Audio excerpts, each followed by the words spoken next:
नमस्कार,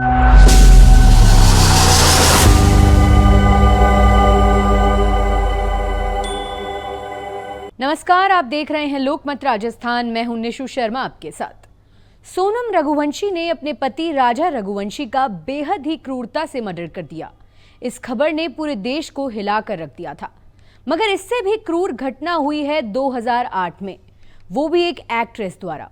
जी बिल्कुल, 2008 में एक्ट्रेस मारिया मोनिका सुसायरस ने अपने बॉयफ्रेंड जेरोम मैथ्यू के साथ मिलकर नीरज ग्रोवर की बड़ी ही बेरहमी से हत्या कर दी थी। आइए जानते हैं इस मर्डर की पूरी कहानी। सोनम रघुवंशी से भी बड़ी मर्डर मास्टरमाइंड है ये एक्ट्रेस। बड़े पर्दे की हीरोइन ने ही किया हीनियस क्राइम। 2008 में दिया था इस क्रूरता को अंजाम। मारिया मोनिका सुसायरस एक पैन इंडिया एक्ट्रेस थी। उन्होंने अपने ही दोस्त की बड़ी बेरहमी से हत्या कर दी थी। इस हत्याकांड में सबसे बड़ी क्रूरता तो ये थी कि मारिया ने डेड बॉडी के सामने ही बॉयफ्रेंड से शारीरिक संबंध भी बनाए। Just like Raja Raghuvanshi murder case, यहाँ भी थे 3 मेन कैरेक्टर्स। सबसे पहली murder mastermind actress Maria Monica सुसायरस।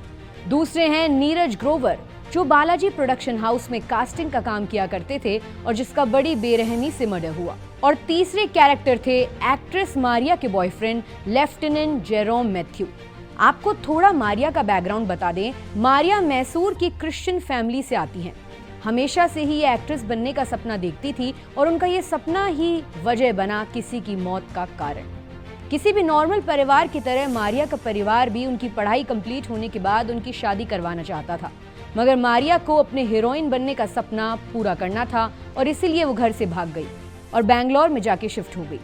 यहाँ उन्हें काफी मेहनत करने के बाद एक छोटा काम मिला। 2002 में मारिया को कन्नड़ सिनेमा में फिल्म झूठ से बड़ा ब्रेक मिला, लेकिन उनकी ये फिल्म भी फ्लॉप हो गई। इसके बाद मारिया ने कुछ बड़ा करने के लिए मुंबई आ गई। यहाँ एक दिन ऑडिशन के वक्त मारिया की मुलाकात नीरज ग्रोवर से हुई थी। मारिया और नीरज ने एक दूसरे से फोन नंबर्स भी एक्सचेंज किए और फिर बातचीत का सिलसिला चालू हुआ। नीरज ने मारिया को काम दिलाने की उम्मीद भी जताई थी। धीरे धीरे नीरज और मारिया के बीच नजदीकियां बढ़ गई और दोनों साथ रहने लग गए। मारिया को भी नीरज से उम्मीद थी कि वो उन्हें कोई काम तो दिलवा ही देंगे।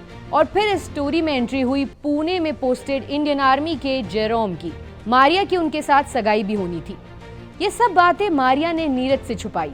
मारिया नीरज के साथ लिव इन में भी रह रही थी, मगर नीरज उनको काम दिलवाने में कोई मदद नहीं कर पा रहे थे, इसलिए मारिया दूसरे घर में शिफ्ट हुई। नीरज ने मारिया को शिफ्टिंग में मदद करवाने की कही थी। वो दिन 7 मई 2008 का था। वही दिन बना नीरज का आखिरी दिन। 8 मई को नीरज की हत्या कर दी गई। मारिया के घर अचानक जेरोम मैथ्यू आए और जब उन्होंने देखा कि नीरज मारिया के बेडरूम में था तो वो भड़क गए और सीधे नीरज को मारना शुरू किया। गुस्से में मैथ्यू ने किचन से चाकू लाकर और नीरज पर कई वार किए और इसी के साथ नीरज की मौत हो गई। लेकिन असली क्रूरता तो तब हुई जब जेरोम और मारिया ने झटपट सफाई की और नीरज की लाश के सामने कई बार शारीरिक संबंध भी बनाए।